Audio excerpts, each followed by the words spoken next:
नमस्कार, मी पंजाब डक. मी माझ्या सोयाबीनच्या शेतामध्ये आणि या ठिकाणून आज आहे 9 जुलै 2026. आजपासून शेतकऱ्याला एक अंदाज देणार आहे.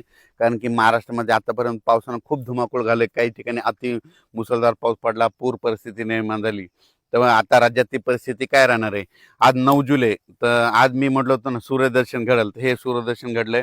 आणि राज्यात मात्र आता आणखीन उद्याचे दिवस फक्त विखुरलेल्या स्वरूपाचं नाशिक जिल्हा आणि उत्तर महाराष्ट्राकडे नंदुरबार, धुळे, जळगाव तिकडं तुरळक ठिकाणी आज पाऊस पडणार आहे म्हणून हे अंदाज लक्षात यायचा. पण राज्यात मात्र उद्यापासून पावसाचा जोर ओसरणार आहे. 11 तारखेला एकदम संपूर्ण पाऊस राज्यातला ओसरला दिसेल. मुंबईचा देखील पावसाचा जोर ओसरणार आहे, पुण्याकडला ओसरणार आहे, नाशिकचा ओसरणार आहे, कोकणपट्टी घाटमाथ्यावरचा देखील 2 दिवसानंतर ते देखील जोर ओसरणार आहे. आता खूप काही मोठा पाऊस पडणार नाही. उद्या 11 जुलैपासून राज्यात चांगलं सूर्यदर्शन होणार आहे आणि हवामान कोरडं राहणार आहे म्हणून हा अंदाज महाराष्ट्रातल्या सर्व शेतकऱ्यांना लक्षात द्यायचा. त्याच्यानंतर राज्यामध्ये बऱ्याच भागामध्ये हा पाऊस झाला आणि त्याच्यामध्ये देखील आणखीन काही भाग वंचित आहे.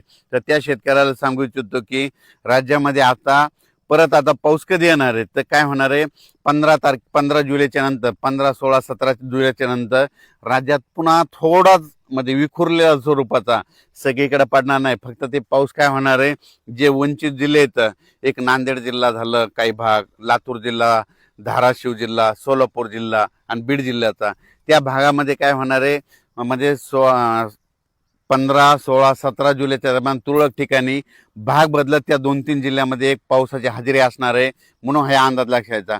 महाराष्ट्रात देखील विखुरलेल्या स्वरूपाचा 15, 16, 17ला थोडाफार पाऊस येणार आहे. सगळीकडे पडणार नाही, फक्त स्थानिक वातावरण तयार होऊन ते पाऊस पडेल म्हणून हे अंदाज शेतकऱ्यांना लक्षात यायचा. त्याच्यानंतर राज्यात आणखीन परत चांगला असा जसा आता मागा अतिवृष्टी धगपोटी झाली तसा पाऊस आला आणखीन आता ना जुलैचा शेवटच्या आठवड्यापर्यंत आता वाट बघावी लागणार आहे म्हणून हे अंदाज लक्षात यायचा. आता ज्यांच्याकडे सोयाबीन असेल तर त्यांनी काय करायचं, आता जमिनीमध्ये ओल भरपूर आहे, 10-12 दिवस झाले असेल तर तुम्ही तुमचं तणनाशक फवारू शकता, कीटकनाशकाच्या फवारणी करू शकता, डवरणी वखरणी करू शकता म्हणून शेतीची कामे करून घ्यावी. पण राज्यात मात्र आता मुंबईकरांना आता या पावसापासून सुटका भेटणार आहे. म्हणजे तिकडे देखील उद्यापासून एकदम हवामान कोरडं होणार आहे म्हणून मुंबईकरांसाठी आनंदाची बातमी, नाशिक जिल्ह्यासाठी आनंदाची बातमी, पुणे जिल्हा, घाटमाथा, कोल्हापूर जिल्हा तिकडे देखील आता परत पूर काय वाढणार नाही म्हणून त्यांच्यासाठी देखील आनंदाची बातमी. हे जे लो प्रेशर होतं हे लो प्रेशर गुजरातकडे जाणार आहे. गुजरातमधून काय होणार आहे, इंदोर मध्य प्रदेशकडे जाणार आहे. मध्य प्रदेशकडून काय होणार आहे, उत्तर प्रदेशकडे जाणार आहे. उत्तर प्रदेशकडून इकडं नेपाळ ह्या तिकडं जाईल आणि तिकडं स्थिरावं, पण त्याला स्थिरावायला आणखीन 4 दिवस लागतात.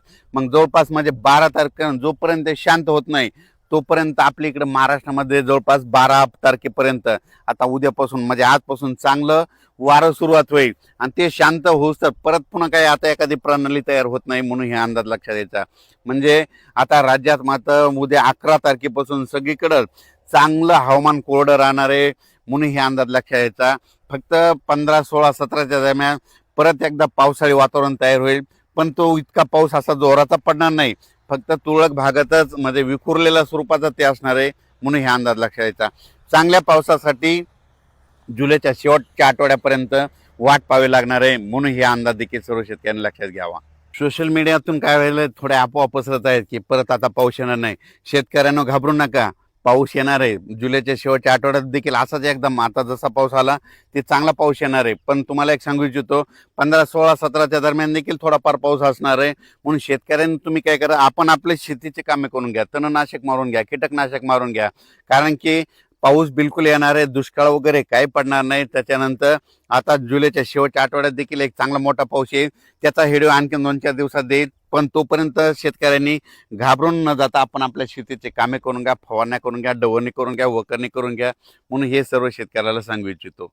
ह्या पावसातून देखील महाराष्ट्रामध्ये काही तालुक्यामध्ये 10-15 गाव, 5-7 गाव असे वंचित राहिलेले आहेत. सोलापूर जिल्ह्यातले, लातूर जिल्ह्यातले, बीड जिल्ह्यातले, तिकडं नांदेड जिल्ह्यातले, परभणी जिल्ह्यातले, पालम ह्या परिसरातले त्या भागातल्या शेतकऱ्याला सांगू इच्छितो, आज देखील म्हणजे आज 9 जुलै, 10 आणि 11 ह्या 3 दिवसात देखील काय होणार आहे, विखुरलेल्या स्वरूपाचा पाऊस पडणं तुम्हाला पडू शकतो म्हणून हे अंदाज लक्षात घ्यायचा. आणि याच्यातून तुम्ही जरी वंचित राहिले तर परत पुन्हा काय होणार आहे, 15, 16, 17च्या दरम्यान एकदा थोडाफार पाऊस येणार आहे. ते मात्र ते पडून जाईल म्हणून शेतकऱ्यांनी हे देखील अंदाज लक्षायचा. त्याच्यातून जर काही जर उरले तर परत एकदा जुलैच्या शेवटच्या आठवड्यात पाऊस येणार आहे. दुष्काळ वगैरे काय पडणार नाही. मी म्हटलं ना, यावर्षी शेतकऱ्यासाठी चांगलं साल राहणार आहे, पिकं चांगले येणार आहेत. आणि हे पाहू शकता, हे माझ्या स्वतःचं शेतातलं आहे. आजच्यानं हे म्हणजे 30 जूनची पेरणी केलेली, आजच्यानं कंप्लीट 10 दिवसाचं सोयाबीन आहे. आणि असंच पीक आहे सगळ्या शेतकऱ्याचं आमच्या भागातले, म्हणून हे लक्षात घ्यायचं. परत एकदा काय होईल, पुन्हा जुलैच्या शेवटच्या आठवड्यात परत एकदा काय होईल, बंगालच्या खाडीमध्ये परत तिकडे काय होईल, भुवनेश्वर आणि चेन्नईच्या दरम्यान परत एखादं चक्रवादळ तयार होईल आणि ते पाऊस इकडे येईल. आपल्या महाराष्ट्राला यावर्षी काय होणार आहे, काही अर्ध्या भागाला पुरेपूर पाऊस येणार आहे. आणि मुंबईकडे काय होणार का, याच्यापर्यंत अहिल्यानगर पर्यंत अरबी समुद्राचा पाऊस येणार आहे. हे मग आपल्याला खालून पाऊस पुरेपूर येत असल्यामुळं यावर्षी चांगला पाऊस पडणार आहे. शेतकऱ्यांनी घाबरून न जाता आपण आपल्या पेरणीचं आपलं तयारी ठेवावं. पिकाचं संरक्षण करण्याची काळजी घेणे सगळ्यात महत्त्वाचं गरजेचं आहे. करायला विनंती, आपण आपलं कामं करत राहायचं. पावसाचं कामं करत राहतं म्हणून आपण आपल्या शेतीचे कामे करत राहावे. धन्यवाद.